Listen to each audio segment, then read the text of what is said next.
Halo, selamat datang di mata kuliah Geografi Pariwisata. Hari ini kita akan bahas topik yang berbeda, yaitu pariwisata perkotaan.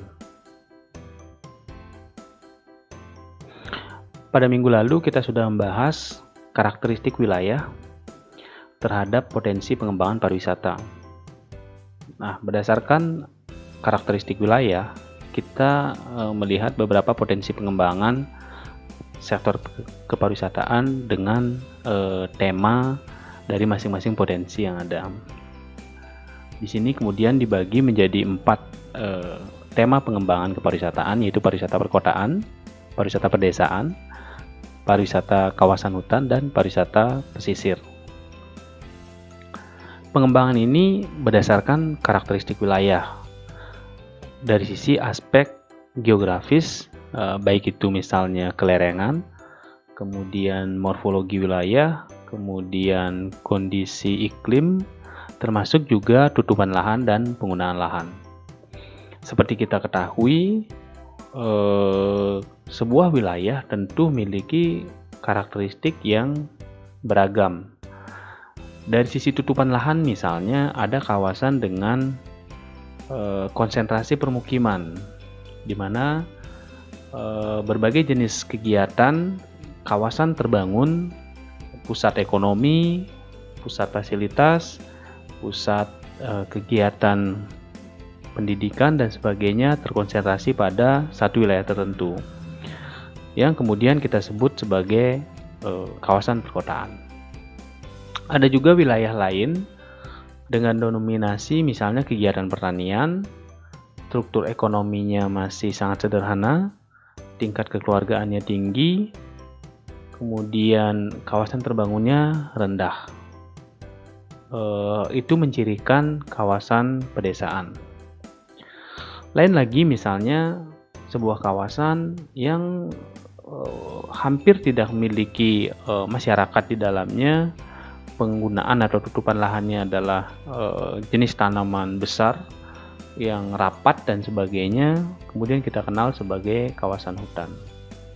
Atau wilayah lain misalnya yang merupakan perpaduan atau kombinasi peralihan antara wilayah laut dan juga daratan, sehingga membentuk satu karakteristik sendiri baik secara fisik ataupun sosial yang kita kenal sebagai pariwisata kawasan pesisir.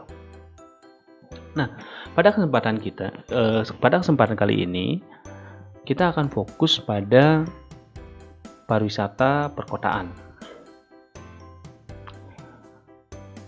Mengambil atau mengutip dari statement atau quote dari Aldo van Eyck yang menyatakan bahwa sebuah kota adalah sebuah rumah yang sangat besar, sebaliknya sebuah rumah adalah sebuah kota yang sangat kecil.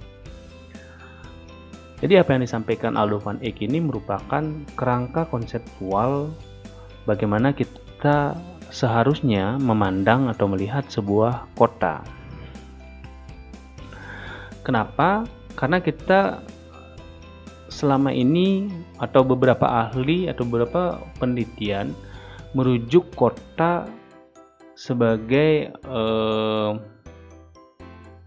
bagian dari kawasan dilihat secara fungsi dan dilihat secara fisik, bahwa kota itu adalah secara fisik merupakan kumpulan permukiman atau terkonsentrasinya kawasan terbangun atau permukiman pada satu wilayah tertentu dengan kepadatan tertentu, jumlah penduduk tertentu, dengan berbagai aktivitas penunjang yang diberikan lewat berbagai fasilitas, baik itu ekonomi, sosial, dan lain sebagainya,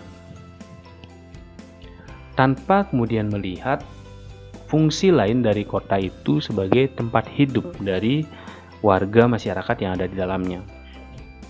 Nah, kecenderungan yang terjadi adalah kota hanya memberikan ruang hidup secara ekonomi, tetapi tidak memberikan ruang hidup secara psikis, layaknya kita berada di rumah. Nah, itulah kenapa Aldo van Eyck kemudian memberikan ruang konseptual yang spesifik yang memberikan batasan bahwa seharusnya kita memandang kota itu seperti rumah. Rumah adalah tempat di mana kita mendapatkan kenyamanan. Rumah adalah tempat di mana kita merasa bahagia. Rumah adalah di mana merupakan tempat kita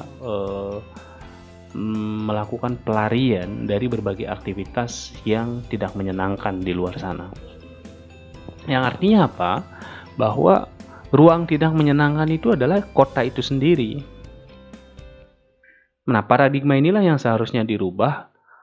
Bagaimana cara kita memandang kota? Kota tidak hanya tempat kita bekerja, tidak hanya tempat kita melakukan pergerakan, tidak hanya tempat melakukan kita aktivitas, tidak hanya tempat kita mencari ilmu dan sebagainya, tetapi juga kota harus memberikan experience lain yang bisa memanusiakan manusia itu sendiri. Bagaimana misalnya kita mendapatkan udara yang baik, bagaimana misalnya kita mendapatkan ruang gerak yang baik, bagaimana misalnya kita mendapatkan kenyamanan juga yang baik, bagaimana kita mendapatkan keamanan yang baik. Itu harus terpenuhi semuanya, layaknya kita berada di rumah sendiri. Selain juga tentunya ada fungsi-fungsi lain yang memang merupakan fungsi kota pada umumnya. Sehingga di awal sekali perlu ditekankan bahwa kita perlu memandang kota sebagai sebuah rumah. Diambil dari Amos Rapporto bahwa kota itu adalah suatu permukiman yang relatif besar, kemudian padat, permanen, terdiri dari individu-individu yang heterogen dari segi sosial. Nah, definisi ini kemudian dilengkapi oleh George Hardaway bahwa ada indikator tertentu yang harus dimiliki oleh kota itu sendiri. Jadi indikator itu yang pertama dari segi ukuran kota secara fisik dan juga jumlah penduduk. Artinya, kota itu dia memiliki ukuran yang besar. Jadi kumpulan permukiman atau kawasan terbangunnya besar yang kemudian dihuni oleh jumlah penduduk yang besar. Jadi kalau diestimasi jumlah penduduk Indonesia yang terfokus atau yang berada pada kawasan perkotaan itu sekitar 70%. Padahal luas perkotaan itu tidak lebih dari 10% kawasan Indonesia. Nah, ini menunjukkan bahwa kota itu adalah tempat yang sangat padat dan sangat kompak. Yang kedua, bersifat permanen. Apa yang terbangun di sana adalah sesuatu yang permanen. Bukan merupakan tempat yang dibangun kemudian nanti akan melakukan perpindahan dan seterusnya. Jadi sangat berbeda. Kota adalah tempat yang sangat permanen dihuni oleh masyarakat melakukan berbagai aktivitas utamanya untuk mendapatkan penghidupan yang lebih baik. Kemudian yang ketiga adalah kepadatan minimum terhadap massa dan tempat. Jadi kota itu dia memiliki standar kepadatan tertentu yang harus dipenuhi. Karena dia terkonsentrasi jumlah penduduk di wilayah kota, maka satu kawasan itu akan jauh lebih padat terhadap massa dan tempat itu sendiri. Sehingga inilah yang menjadi penciri bahwa kawasan perkotaan itu dia tidak akan memenuhi unsur-unsur misalnya kegiatan primer. Kenapa? Karena di situ tidak cukup ruang untuk kegiatan primer masuk di dalamnya. Yang keempat, struktur dan tata ruang perkotaan yang nyata. Jadi kota itu dia akan memiliki struktur dan pola ruang yang sangat jelas. Jadi di situ akan dibagi. Kita melihat kota sebagai konsentrasi kegiatan permukiman. Tetapi di dalamnya bisa diklasifikasikan lagi, misalnya di dalam permukiman itu akan ada kawasan perdagangan, kawasan jasa, kawasan pusat pemerintahan. Kemudian dihubungkan oleh struktur ruang, jalan misalnya. Jalan ada memiliki klasifikasi tertentu berdasarkan ruang-ruang yang dilewati tadi. Ini yang disebut dengan struktur dan tata ruang perkotaan. Yang kelima, tempat di mana masyarakat tinggal dan bekerja. Ya, jelas orang melakukan tinggal di kota, dia adalah untuk tinggal dan bekerja. Kita pahami bahwa kota-kota di Indonesia seperti Jakarta, Surabaya merupakan tujuan dari urbanisasi. Targetnya atau tujuan masyarakat atau manusia-manusia tersebut melakukan urbanisasi adalah dia ingin mendapatkan pekerjaan yang lebih baik dan tinggal di kota tersebut. Kemudian yang keenam, fungsi perkotaan minimum. Jadi kota itu harus memiliki standar pelayanan.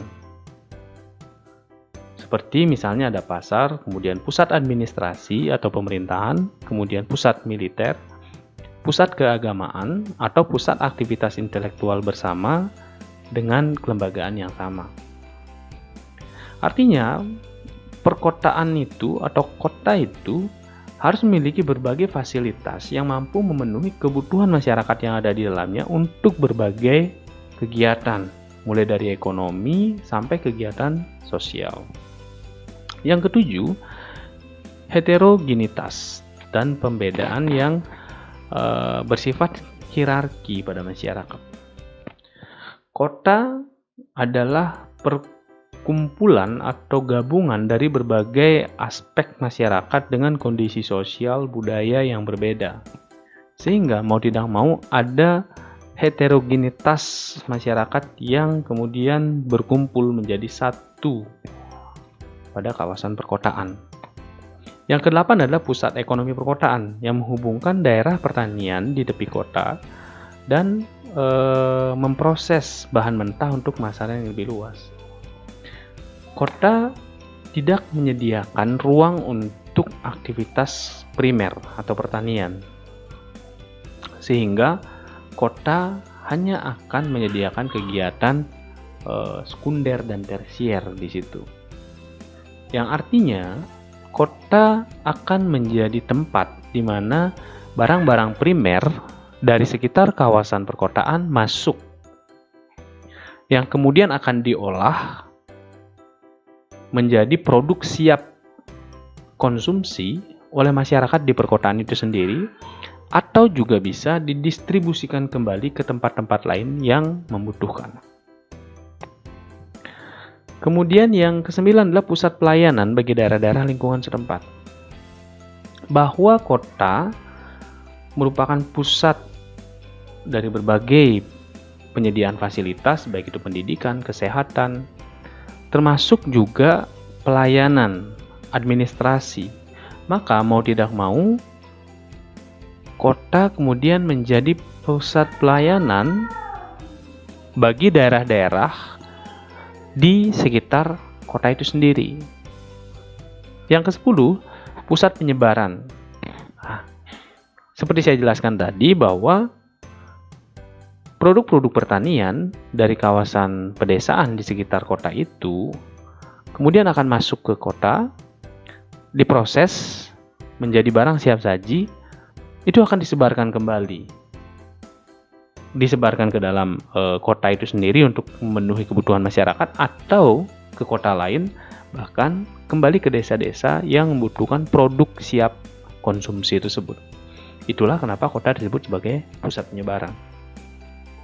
Nah, itu adalah kurang lebih 10 indikator yang mensyaratkan bahwa sebuah kawasan akan disebut sebagai kota atau kawasan perkotaan menurut George Hardoy, mendukung dari pernyataan Amos Rapporto tentang definisi kota itu sendiri.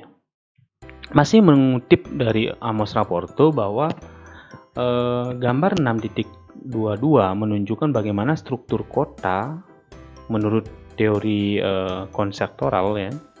Ini adalah tipe Amerika Latin, bahwa kalau dianalogikan kota itu sebagai sebuah lingkaran, maka ternyata lingkaran itu bisa disekat atau dibuat klasifikasi yang kemudian menunjukkan ruang-ruang dari perkotaan itu sendiri. Nah, dari teori klasik ini bahwa Amos Rapporto membuat klasifikasi ruang-ruang itu menjadi sesuatu yang sebetulnya cukup menarik. Dan ini yang terjadi di Eropa atau Amerika pada masa klasik. Bahwa misalnya zona 1 itu dianggap sebagai CBD, pusat bisnis. Kemudian ada nomor 2 dan 3 adalah perdagangan, industri, dan sektor pemukiman elit. Kemudian keempat adalah permukiman lanjutan, 5 adalah daerah berkembang secara setempat, 6 adalah pemukiman liar. Nah, teori ini sedikit berbeda pada saat ini karena ada kebutuhan pengembangan yang berbeda, yang kemudian ada kebijakan yang berbeda dibuat oleh pemerintah untuk membuat sebuah kota yang lebih baik, kota yang berkelanjutan, yaitu model compact city, di mana pusat bisnis tetap berada di pusat kota itu sendiri, yang dia memiliki nilai lahan yang biasanya paling tinggi. Kemudian permukiman liar atau pemukiman pekerja atau pemukiman yang middle class ke bawah, untuk masyarakat dengan ekonomi middle class ke bawah, itu tidak lagi berada di nomor 6, tetapi dia bisa berada pada nomor 4, 2, atau 5. Dan ini akan disubsidi oleh pemerintah. Kenapa? Karena masyarakat middle class ke bawah itu jumlahnya mungkin sekitar 70-80% dari populasi kawasan kota. Maka mereka harus diberikan ruang sedikit ke tengah perkotaan, di mana mereka bisa dekat dengan tempat mereka bekerja. Dampaknya adalah mereka tidak memerlukan akses transport yang terlalu banyak atau terlalu besar, sehingga pergerakan mereka sangat sedikit dari tempat mereka tinggal ke tempat mereka bekerja, ke tempat mereka menikmati berbagai layanan jasa yang ada di kota. Sementara 6 ini beralih menjadi kawasan-kawasan untuk permukiman elit, di mana biasanya masyarakat dengan ekonomi paling tinggi itu akan berada pada kawasan ini. Kenapa? Karena mereka membutuhkan lahan yang luas, mereka memiliki transportasi pribadi, dan jumlah mereka tidak banyak, sehingga pergerakan yang terjadi tidak akan menimbulkan misalnya kemacetan dan sebagainya. Ini yang terjadi di era sekarang.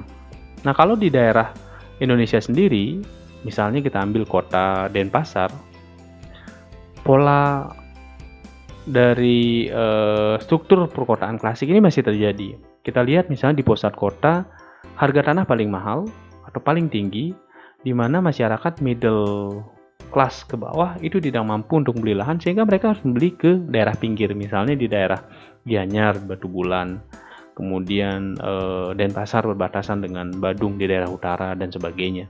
Itu masih terjadi. Kenapa? Karena intervensi pemerintah terhadap lahan itu sangat kecil. Lahan menjadi komoditas yang bisa diperjualbelikan sehingga masuk ke ranah bisnis di situ.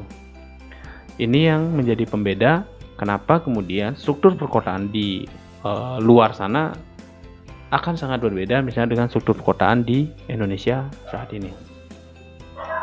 Tadi kita sudah membahas pengertian kota menurut Amos Raworto, kemudian Hardoy, dan juga teori klasik tentang ruang di perkotaan itu sendiri. Nah, kita akan masuk pada definisi kota dan perkotaan.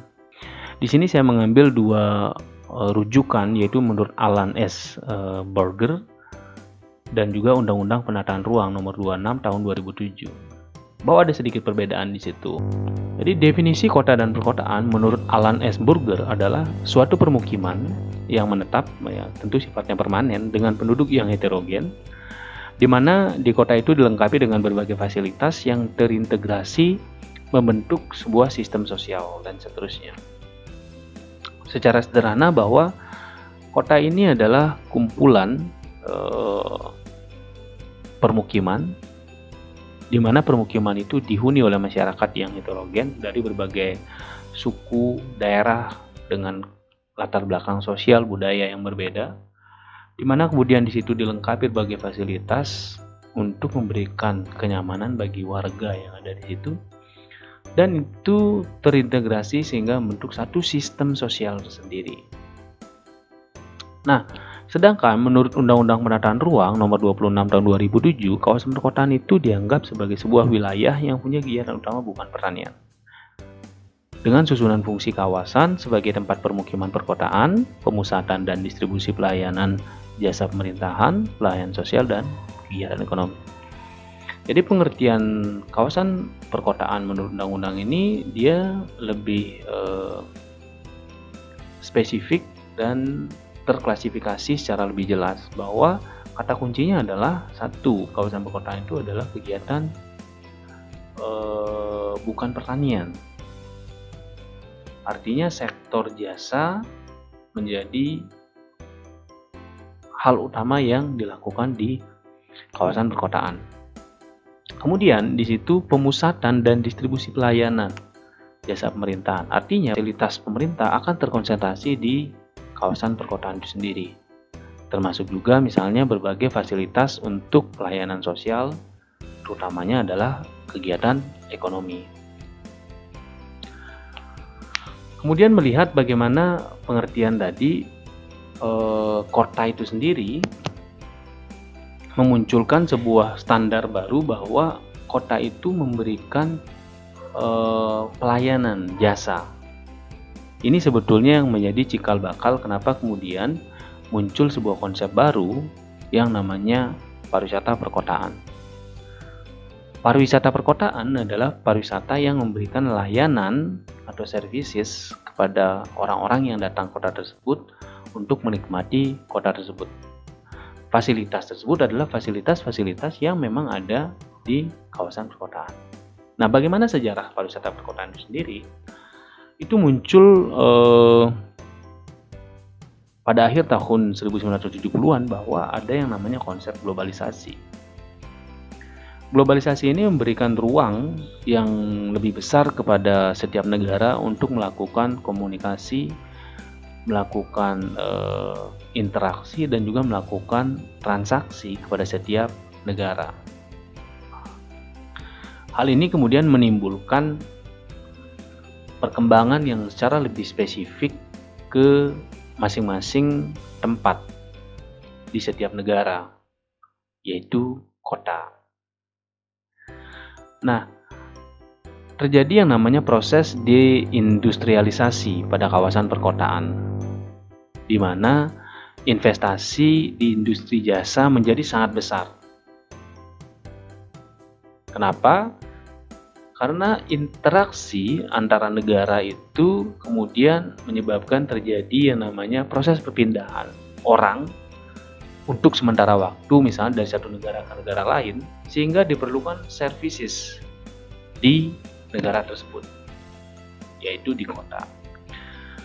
Nah, hal inilah memunculkan konsep baru bahwa ada satu bidang ekonomi baru yang muncul di mana kita memunculkan bisnis jasa kepada orang-orang yang berkunjung ke negara lain atau kota lain. Hal inilah yang menjadi penanda awal pariwisata perkotaan atau pariwisata kota itu muncul. Jadi penanaman modal yang tinggi pada industri jasa, termasuk juga upaya revitalisasi kota pada masa post-industrialisasi, memotivasi pemerintah kota untuk mengembangkan pariwisata perkotaan. Nah, konsepnya sendiri bahwa pariwisata perkotaan itu adalah jenis destinasi pariwisata yang paling penting di dunia sejak tahun 1980-an. Kenapa? Karena kegiatan ekonomi akibat globalisasi memberikan ruang yang begitu besar kepada setiap negara untuk melakukan perdagangan ke negara lain. Dan itu membutuhkan pelayanan jasa di masing-masing negara. Sebagai fenomena kepariwisataan dunia, kota dipandang sebagai suatu proses kompleks yang terkait dengan budaya, gaya hidup, dan sekumpulan permintaan yang berbeda terhadap liburan dan perjalanan. Di sini kemudian munculkan satu konsep baru bahwa kota itu adalah destinasi dengan multi motivasi, yaitu ada motivasi bisnis, ada motivasi liburan dan rekreasi, ada motivasi keluarga dan kerabat, termasuk juga misalnya urusan pribadi lainnya.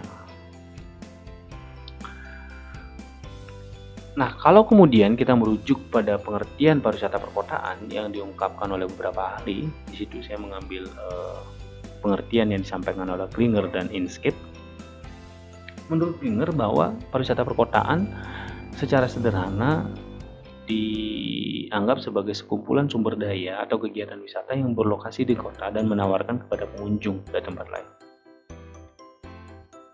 Jadi pernyataan aslinya adalah a set of tourist resources or activities located in town and cities and offered to visitors from elsewhere. Artinya bahwa kota itu dia sudah punya sumber daya untuk melayani orang-orang yang ada di dalamnya, tetapi ini juga bisa kemudian menjadi alat untuk memberikan services kepada orang-orang yang datang dari luar kota itu. Agak berbeda yang disampaikan oleh Inskeep bahwa urban tourism itu adalah a very common form of tourism take place in a large cities where tourism may be important but is not a primary activity of the urban area. Inskeep memberikan sedikit pandangan yang berbeda bahwa pariwisata perkotaan itu adalah sebuah bentuk umum dari pariwisata yang berada di kota atau kota besar, di mana catatannya adalah di mana pariwisata itu penting tetapi bukan merupakan kegiatan atau aktivitas utama di kota itu sendiri.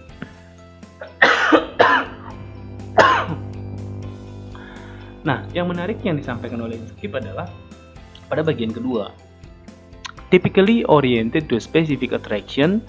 Features such as snow skiing, beach, lake, and marine recreation, spa facilities, mountain scenery, a desert climate, important archaeological and historical site, and religious pilgrimage. Nah, yang menjadi menarik adalah pada pernyataan selanjutnya ini, bahwa jenis atraksi yang kemudian bisa berkembang pada urban tourism ini adalah snow skiing, kemudian pantai, danau, kawasan pesisir, fasilitas spa, pemandangan gunung, kemudian kawasan gurun, kemudian arkeologi, kemudian situs-situs bersejarah, termasuk juga misalnya tempat ibadah. Nah, ini yang menarik bahwa ternyata banyak sekali kemudian jenis atraksi ini sebetulnya dia based on natural, seperti pantai, danau, marine, kemudian view gunung dan sebagainya. Termasuk juga budaya dan sejarah. Nah, ini menjadi sesuatu yang menarik bahwa tidak hanya ternyata fasilitas umum, tetapi juga berbagai sumber daya alam itu kemudian bisa menjadi daya tarik di dalam pariwisata perkotaan itu sendiri. Nah, ini akan menjadi tugas buat kalian. Kira-kira kenapa sumber daya alam, kemudian budaya, sejarah, atau religius ini kemudian bisa menjadi daya tarik di kawasan perkotaan? Bukankah sesuatu yang sangat berbeda antara kawasan perkotaan dengan base of cultural resources itu sendiri? Nah, selanjutnya dari berbagai definisi tersebut ya antara Klinger dan Inskeep tadi, sebenarnya bisa dibuat sebuah kesimpulan bahwa pariwisata perkotaan itu adalah bentuk umum dari pariwisata yang memanfaatkan unsur-unsur perkotaan ya, bukan pertanian, dan segala hal yang terkait dengan aspek kehidupan kota, pusat pelayanan dan kegiatan ekonomi sebagai daya tarik wisata. Pariwisata perkotaan tidak selalu harus berada di wilayah kota atau pusat kota. Pariwisata perkotaan dapat berkembang di wilayah pesisir, misalnya dengan mengembangkan hal-hal yang terkait dengan perkotaan sebagai daya tarik wisatanya. Selanjutnya adalah kita akan bahas sesuatu yang berbeda, tetapi mempunyai diksi yang serupa, yaitu kota wisata. Di sini sudah ada beberapa gambarnya ya, ada Vatikan, ada Venice. Sedikit berbeda, tetapi secara konseptual bisa sangat berbeda antara pariwisata perkotaan dan kota wisata.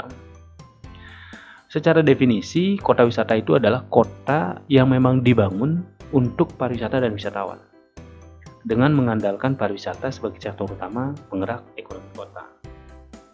Jadi kata kuncinya adalah kota wisata itu secara spesifik dibangun untuk pariwisata dan wisatawan. Artinya, kota itu tidak akan bisa hidup tanpa adanya wisatawan. Kemudian, apa arti penting kota bagi pariwisata? Sebaliknya, apa arti penting pariwisata bagi kota? Kita harus pahami dua hal ini agar kita bisa mengidentifikasi secara lebih spesifik dan tepat bagaimana kita mengembangkan sebuah pariwisata perkotaan atau mengembangkan sebuah kota wisata. Nah, arti penting kota bagi pariwisata itu ada beberapa hal. Yang pertama adalah kota bersifat heterogen. Ketika dia bersifat heterogen, sebetulnya ini bisa menjadi semacam nilai penting bagi kota itu sendiri. Kenapa? Karena kemajemukan memberikan ruang yang lebih besar terhadap keterbukaan. Karena masyarakat sudah terbiasa hidup dengan sesuatu yang berbeda, dengan orang yang berbeda bahasanya, orang yang berbeda sukunya, budayanya, dan sebagainya. Kemudian yang kedua, skala daerah dan fungsi-fungsi yang berbeda secara terus-menerus dipertahankan sebagai kota multifungsi. Yang menarik kedua adalah kota itu memiliki fungsi secara spesifik untuk masyarakat yang ada di dalamnya, yaitu berbagai fasilitas yang disediakan, kemudian berbagai jenis layanan yang diberikan kepada masyarakat, tetapi juga bisa difungsikan atau memberikan layanan atau services kepada masyarakat di luarnya. Sehingga ini yang kemudian menjadi penting dalam pengembangan pariwisata.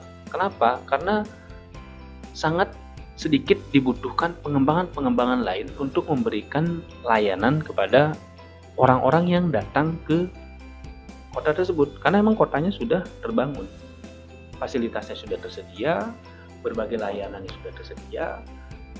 Wisatawan atau orang yang datang ke kota tinggal menikmati apa yang sudah ada di kota tersebut. Yang ketiga, fungsi-fungsi yang berkembang diproduksi dan dikonsumsi tidak hanya untuk wisatawan tetapi juga oleh beragam pengguna. Kota dibangun dengan menyediakan berbagai fasilitas ekonomi, fasilitas sosial, fasilitas lainnya. Itu diberikan secara spesifik untuk masyarakat, tetapi itu kemudian bisa juga dikonsumsi oleh masyarakat luar tanpa mengurangi layanan yang diberikan kepada masyarakat lokal itu sendiri. Selanjutnya, kita juga harus tahu bagaimana sebetulnya arti penting pariwisata bagi kota itu sendiri. Bahwa ternyata pariwisata itu memberikan struktur perekonomian yang kuat. Kota itu tumbuh dari aktivitas ekonomi yang ada di dalamnya. Itulah kenapa berbagai fasilitas, jasa, fasilitas ekonomi, fasilitas sosial dibangun untuk memberikan kenyamanan agar orang-orang bisa membangun ekonominya lebih baik. Hal itu akan mendatangkan pendapatan bagi kota itu sendiri. Tapi dengan adanya pariwisata, ini memberikan ruang yang lebih banyak lagi untuk membentuk satu struktur ekonomi yang baru. Yang kedua, mendorong pembangunan perkotaan dan transportasi daerah. Pendapatan yang meningkat ini kemudian memberikan ruang yang lebih besar kepada pemerintah untuk kemudian membangun kotanya itu secara lebih baik, menata kotanya lebih baik, kemudian menyediakan akses transport yang juga lebih baik ke depannya. Yang ketiga, dapat merevitalisasi perekonomian lokal. Banyak kota-kota yang kemudian tidak bisa berkembang karena sektor ekonomi tidak bisa bergerak secara baik. Ini bisa mendorong kemudian adanya struktur ekonomi yang baru. Misalnya seperti tadi kita berbicara kota wisata. Kota yang dibangun secara spesifik untuk wisatawan. Maka ini sebetulnya sudah merevitalisasi perekonomian lokal di situ. Bisa jadi alasannya karena ekonominya tidak berkembang, sehingga dialihkan ke sektor pariwisata karena memiliki potensi untuk itu, atau bisa jadi karena memang potensinya besar sehingga menggeser struktur ekonomi yang sudah ada. Yang keempat, dapat mempengaruhi moral lokal dan citra kota yang positif sehingga meningkatkan investasi dan produktivitas tenaga kerja lokal. Jadi pariwisata memberikan citra yang baik kepada sebuah kota, karena ketika dia berkembang sebagai sebuah kota atau pariwisata perkotaan, maka kecenderungannya adalah kota tersebut memberikan layanan yang baik kepada orang-orang yang datang ke kota tersebut. Ini akan memberikan moral lokal dan juga citra kota yang positif. Ketika mereka mampu memberikan layanan yang baik, maka citranya adalah mereka mampu memberikan tenaga kerja yang baik, kemudian layanan yang baik, dan produktivitas yang juga baik.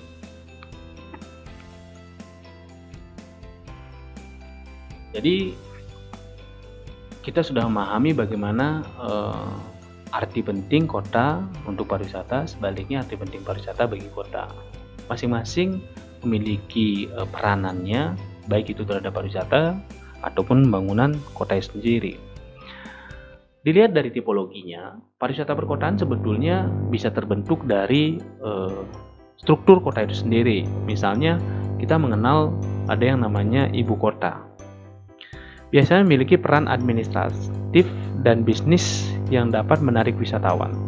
Biasanya memiliki museum nasional, bangunan, dan monumen memiliki nilai sejarah nasional. Jakarta misalnya, kita pahami bahwa ya jelas pusat administratif dan bisnis terbesar justru ada di kota Jakarta. Perekonomian Indonesia mungkin sekitar 80% itu berada di ibu kota Jakarta.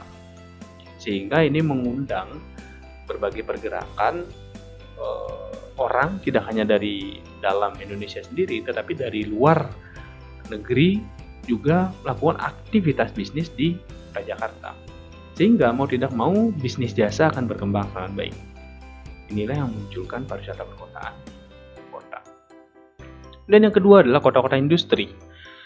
Karakter dan citra industri menjadi daya tarik bagi wisatawan. Nah, biasanya untuk wisatawan minat khusus, kota-kota industri ini juga bisa menjadi daya tarik sendiri untuk dikunjungi, untuk melihat bagaimana sebetulnya kota-kota industri itu berkembang. Kemudian yang ketiga adalah kota dengan beragam fasilitas atau high amenities. Ini adalah kota-kota yang memiliki beragam fasilitas, mulai dari pemandangan alam, hiburan, sampai bisnis yang dapat menarik wisatawan, yang menyediakan beragam fasilitas untuk masyarakatnya, tetapi juga menyediakan beragam fasilitas untuk orang-orang yang datang ke tempat tersebut. Yang keempat adalah kota dengan daya tarik utama, yaitu kota yang fokus pada wisatawan dari luar negeri atau daerah, biasanya kota dengan multifungsi. Nah, kota-kota seperti ini biasanya memang secara spesifik ingin menarik orang untuk datang ke kota tersebut dengan memberikan layanan, baik itu berupa daya tariknya, akomodasinya, atau hal-hal lain yang menjadi unique value pada kota itu sendiri. Ini adalah salah satu dari tipologi tadi. Ini adalah negara rimba nusa. Jadi negara rimba nusa ini adalah konsep dari ibu kota Indonesia nanti yang berada di Kalimantan. Ini menjadi sesuatu yang menarik. Tentu akan berbeda dengan Jakarta. Jakarta akan menjadi pusat bisnis, tapi ibu kota negara itu akan berada di Kalimantan. Kalau sekarang tergabung antara pusat bisnis, ibu kota negara dengan pusat bisnis, tapi nanti akan berbeda. Tentu daya tariknya juga akan berbeda, karena ibu kota tidak lagi menjadi pusat bisnis, tetapi dia spesifik menjadi pusat pemerintahan. Dengan desain yang begitu menarik, mengusung konsep rimba, jadi ibu kota di tengah rimba, ini tentu akan menjadi satu daya tarik tersendiri, baik dari segi tata ruangnya, desainnya, karena akan menggambarkan bagaimana sebetulnya eh, kekayaan alam, budaya, arsitektur, kemudian dikombinasikan menjadi satu kawasan, yaitu ibu kota Indonesia. Nah, beberapa konsep pariwisata perkotaan itu, yaitu ada kota wisata sejarah atau turis historic city, kemudian kota budaya, cultural city, kemudian kota fantasi atau fantasy city, kota kreatif atau creative city, dan urban ecotourism. Wisata kota tua atau sejarah. Ini kalau kita lihat di Indonesia ada banyak sekali, hampir setiap kota-kota di Indonesia, kota-kota besar di Indonesia itu memiliki kota tua. Seperti Jakarta misalnya ada kota tua, Jakarta Utara, kemudian Surabaya juga ada kota tua, di Denpasar juga ada kota tua, daerah Gajah Mada, di Singaraja ada kota tua, di Mataram ada juga kota tua. Kota tua itu adalah kota yang tadinya menjadi pusat pemerintahan di masa lampau, yang saat ini masih memiliki karakter bangunan-bangunan bersejarah, misalnya bangunan Belanda atau bangunan yang lebih tua dari masa kolonial dan sebagainya, sehingga ini menjadi daya tarik khusus untuk orang-orang yang ingin melihat bagaimana bangunan-bangunan atau nuansa masa lampau di tempat tersebut.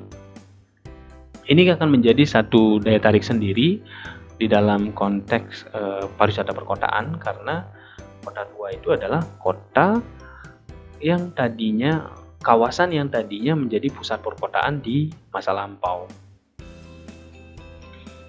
Kemudian yang kedua adalah kota budaya. Kota budaya di Indonesia ada banyak sekali. Salah satunya saya ambil adalah Jogja. Jadi kota yang masih mempertahankan atau memiliki karakter budaya yang kuat, yang masih dipertahankan hingga saat ini. Di budaya-budaya yang masih melekat pada nilai-nilai kemasyarakatan masih dilakoni sampai sekarang, sehingga ketika kita masuk ke kota tersebut kita bisa merasakan atau experience yang berbeda yang mampu menjadikan ciri tempat itu. Sehingga ketika kita berada pada misalnya ke Jogja, kita akan tahu bahwa Jogja itu memiliki karakter yang sangat berbeda dengan tempat-tempat lainnya. Sebetulnya tidak hanya Jogja, ada beberapa tempat lain, tapi ini hanya salah satu contoh saja. Kemudian kota fantasi, ini saya ambil di Cina. Jadi kota fantasi itu menggambarkan sebuah kota yang menggambarkan sesuatu yang sebetulnya tidak seperti biasanya, atau kota-kota yang sangat imajinatif. Bisa dalam bentuk misalnya kota yang dengan bangunan-bangunan fantasi, atau kota dengan peradaban tertentu yang berbeda dari yang apa kita pahami sekarang, atau bisa juga dengan kota dengan teknologi-teknologi tertentu. Memang tidak banyak, tetapi kota-kota ini akan memiliki nilai tertentu untuk dikunjungi karena dia menawarkan sesuatu yang uncommon, sesuatu yang langka, sesuatu yang berbeda dari kota-kota lainnya. Tentu bentuk layanannya atau jasanya juga akan berbeda. Kemudian kita juga mengenal kota kreatif. Di sini saya ambil Bandung. Nah, Bandung ini menjadi salah satu kota kreatif karena memiliki pemimpin yang mampu menciptakan wajah kota yang benar-benar berbeda. Kreatif secara penyediaan fasilitas, kemudian kreatif secara struktur ruang yang memberikan kesan yang sangat berbeda ketika kita berada di dalamnya. Nah, ini sangat menarik karena beberapa ruang-ruang publik di Bandung itu ternyata di-create dengan konsep yang betul-betul unik dan kreatif. Tentu tempat-tempat lain juga bisa di-create seperti ini, tentu dengan karakter yang berbeda seperti itu. Dan yang terakhir adalah urban ecotourism. Jadi urban ecotourism adalah kota yang dirancang untuk memberikan nilai-nilai ekologi di dalamnya. Artinya ini masuk ke konsepnya Van Eyck di awal, bahwa kota itu tidak hanya sebagai pusat ekonomi, tetapi juga memberikan kenyamanan. Udara yang sejuk, tempat yang nyaman, tempat yang merefleksikan kita bisa berada di rumah dan sebagainya. Tetapi spesifiknya pada memberikan layanan ekologi yang lebih baik, di mana kota itu tidak hanya tumpukan bangunan atau gedung-gedung, tetapi tetap memberikan nuansa hijau dan udara yang bersih ketika kita berada di dalamnya. Nah, itu tadi pembahasan kita terkait dengan pariwisata perkotaan. Tentu ini merupakan bagian yang sangat penting di dalam pengembangan sebuah pariwisata. Terima kasih sudah mengikuti mata kuliah Geografi Pariwisata ini. Sampai jumpa lagi pada pertemuan selanjutnya.